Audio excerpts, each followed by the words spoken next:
Assalamualaikum warahmatullahi wabarakatuh. Selamat sore dan selamat datang di podcast Beraga Bela Negara Kelompok 3. Kami dari kelompok 3 kelas A Babekom Makassar, saya Ambar Intansari. Alma Safiza. Saya Olivia Anissa Zalzabila. Saya Amalia Rizky Sabila. Saya Marisa Noviana Putri Prasetya. Pada kesempatan kali ini, kita akan membahas isu yang sehari-hari dekat dengan kita, yaitu hate speech. Teman-teman di sini tahu nggak sih kalau banyak artis yang sering terkena hate speech? Tapi sebenarnya hate speech sendiri itu apa sih?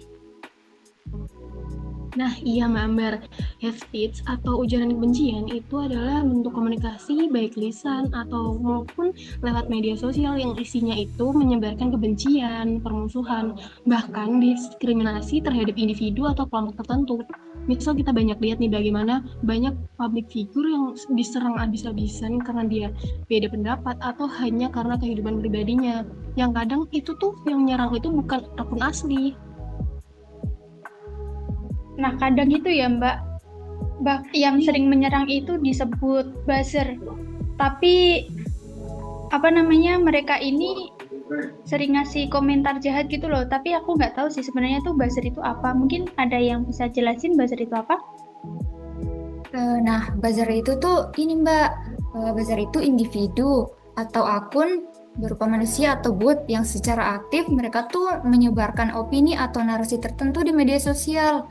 Biasanya untuk mendukung atau menyerang tokoh, kelompok, atau isu tertentu. Tapi buzzer tuh suruhannya siapa ya? Ada yang tahu nggak?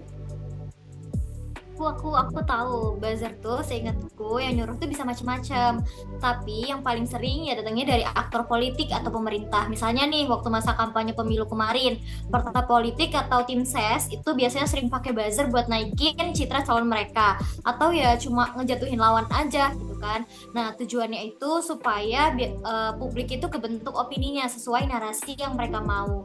Terus nggak cuma itu, kadang pejabat publik atau lembaga pemerintah juga kadang pakai buzzer buat bantu ngelurusin kebijakan mereka supaya diterima oleh masyarakat. Atau kalau lagi rame dikritik, buzzer ini bantu ngeredam omongan-omongan negatif. Jadi ya intinya buat ngatur arah obrolan di publik. Tapi aku penasaran deh Mbak. Oh, mungkin Mbak Marisa mau menambahkan, boleh silahkan. Aku mau nambahin dikit ya Ambar ya. Jadi sebenarnya nggak cuma dari pemerintahan atau politik aja kok.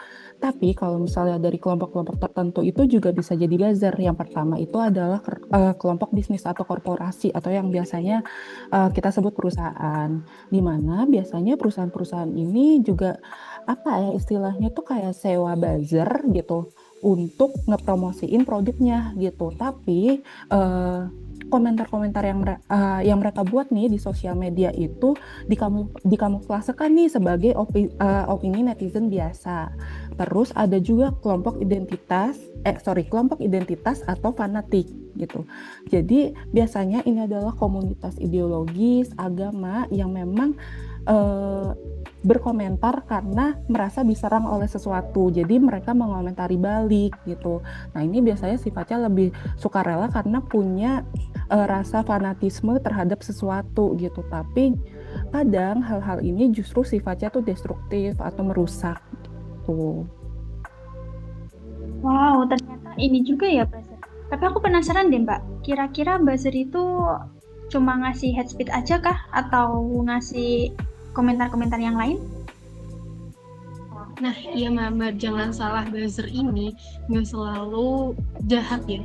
Dia tuh kayaknya menurut aku tergantung ordernya. Jadi ada buzzer yang diminta buat menyebarkan kebencian, buat istilahnya tuh menjatuhkan citra orang atau kelompok ya. Tapi ada juga yang dia itu demi menaikkan citra seseorang atau membangun reputasi yang baik buat perusahaan. Bahkan biasanya yang sering bisa kita lihat itu dia bikin review yang positif gitu, jadi sesuai pesanannya. Jadi kalau misalnya kayak gitu kan berarti bisa aja si hasilnya itu bukan sesuai aslinya, karena di situ buzzer menjadi bagian dari kejahatan dari mass communication. Oh gitu ya Mbak. Kalau miscommunication itu sendiri apa ya kira-kira? Jadi gini Mbak Ambar, mass communication itu adalah proses menyampaikan informasi atau pesan ke banyak orang sekaligus lewat media yang bisa menjangkau publik secara luas gitu. Entah itu televisi, radio, koran, majalah, atau sampai media sosial gitu.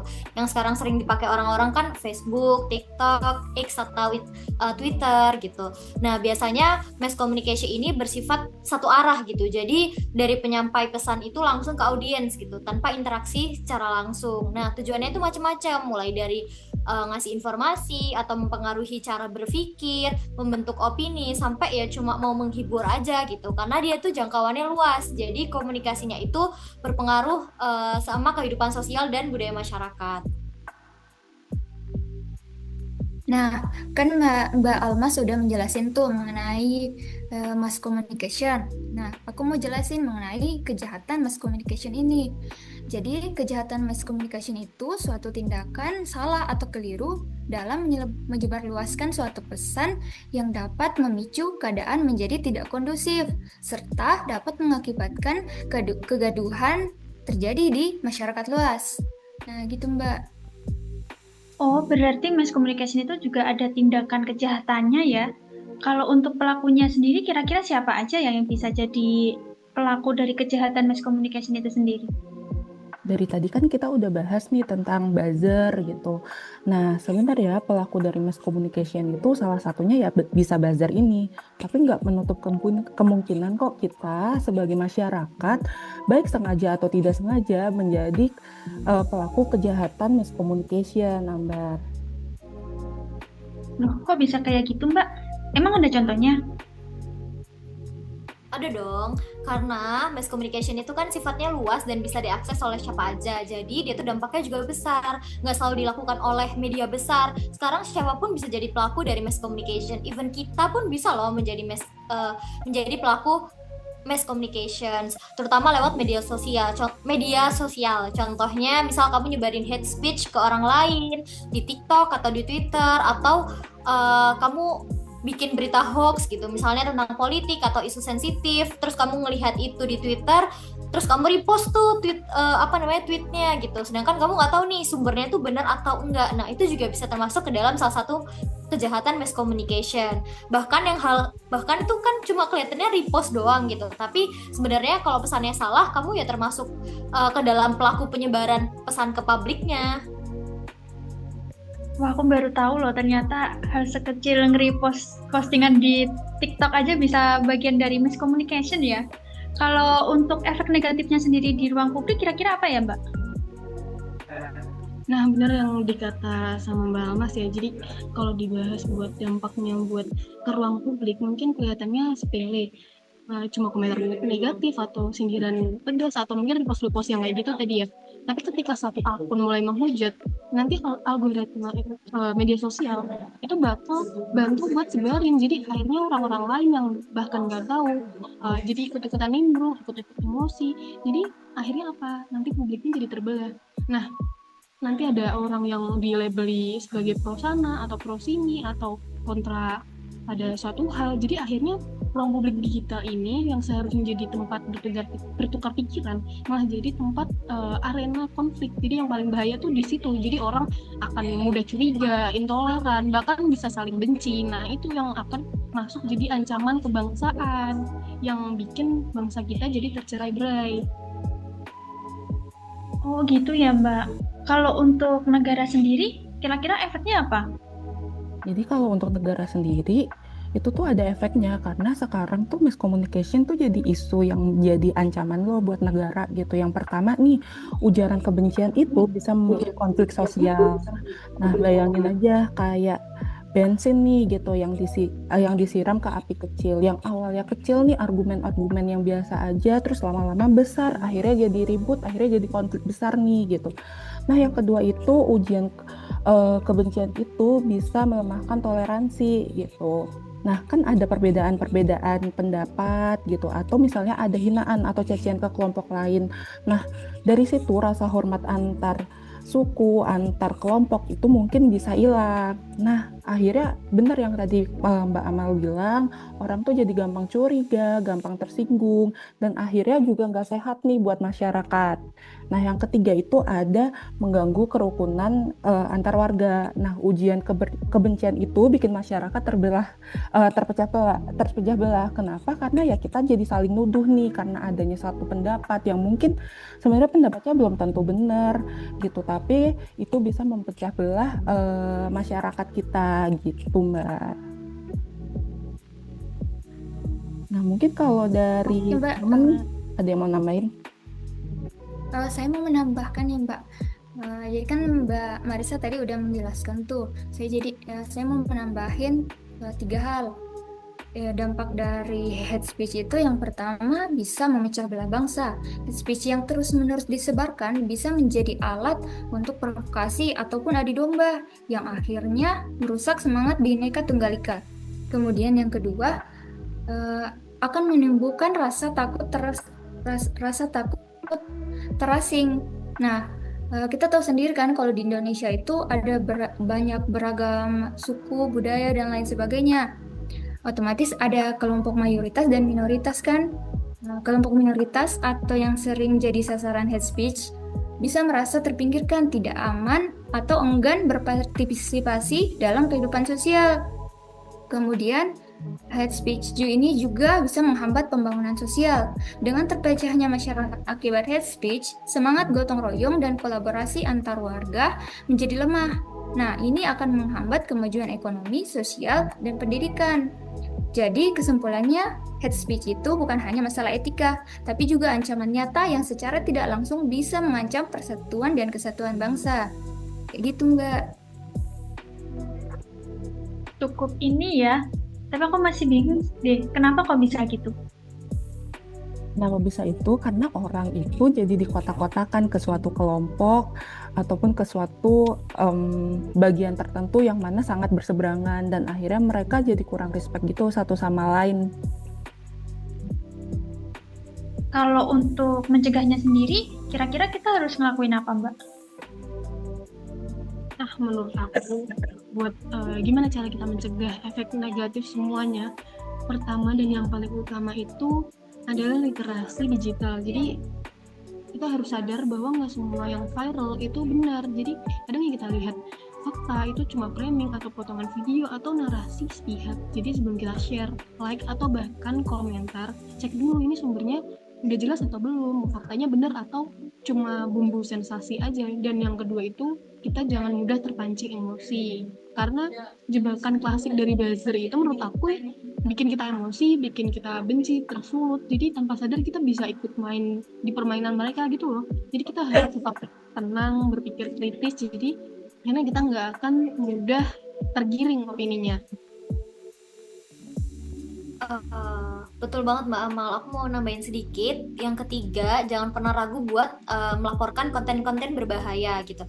Sekarang tuh hampir semua platform, Instagram, Facebook, X atau Twitter itu mereka tuh punya fitur untuk ngelapor atau akun atau postingan yang sekiranya itu akan nyebarin hoax, kemudian ujaran kebencian atau provokasi gitu. Nah, fitur ini tuh bisa kita pakai buat menjaga ruang publik atau ruang digital itu menjadi lebih aman gitu. Jadi kalau misalkan kita melihat ada postingan-postingan gitu, jadi yang membahayakan itu jangan cuma diem aja gitu. Kita bisa ikut ngelaporin konten-konten dan akun-akunnya gitu. Nah, yang terakhir kita harus membangun ruang diskusi yang sehat gitu. Apalagi di era digital yang sekarang itu perbedaan pendapat itu sangat wajar gitu. Tapi yang paling penting adalah gimana caranya kita menanggapi perbedaan itu gitu. Pakai argumen, jangan pakai emosi. Jadi misal kita berdebat sama orang Twitter atau orang X gitu ya, mereka berdebat pakai argumen, ya kita juga berdebat pakai argumen gitu. Jangan pakai serang fisik atau apa kayak gitu. Jangan saling menghina.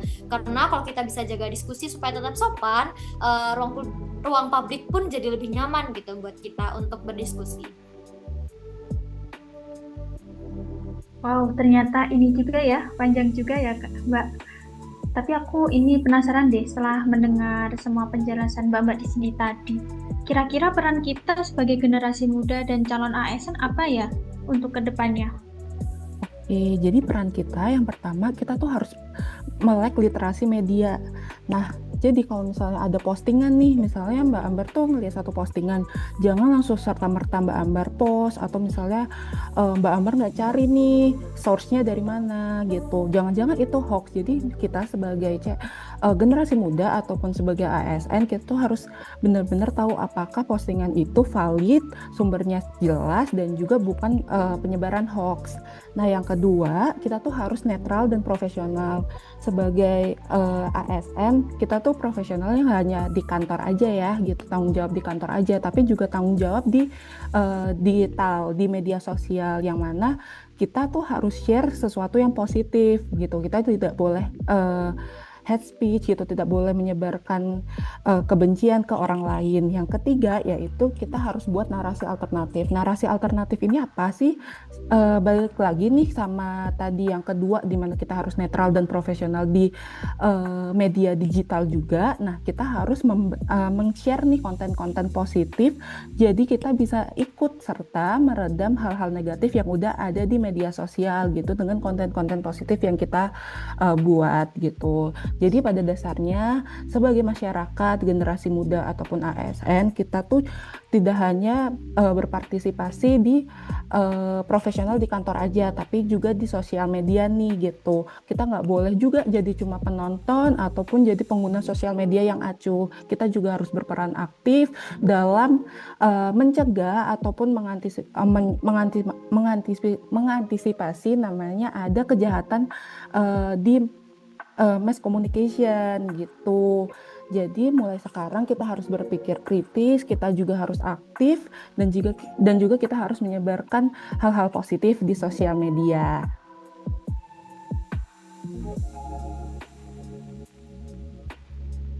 Gimana, Mbak Ambar?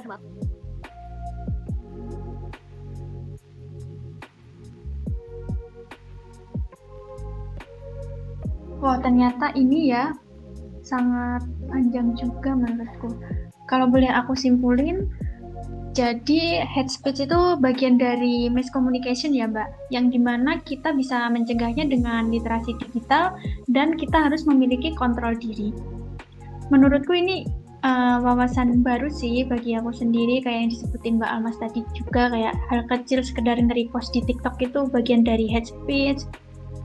Ya mungkin itu aja sih. Ada teman-teman yang mau nambahin? Atau cukup? Mungkin cukup ya. Jadi itu tadi persembahan podcast dari kami. Semoga podcast hari ini dapat menambah wawasan teman-teman yang telah menonton podcast ini. Kami dari kelompok 3 kelas A Babekkom Makassar pamit undur diri. Sampai bertemu di podcast selanjutnya. Dadah. Dadah.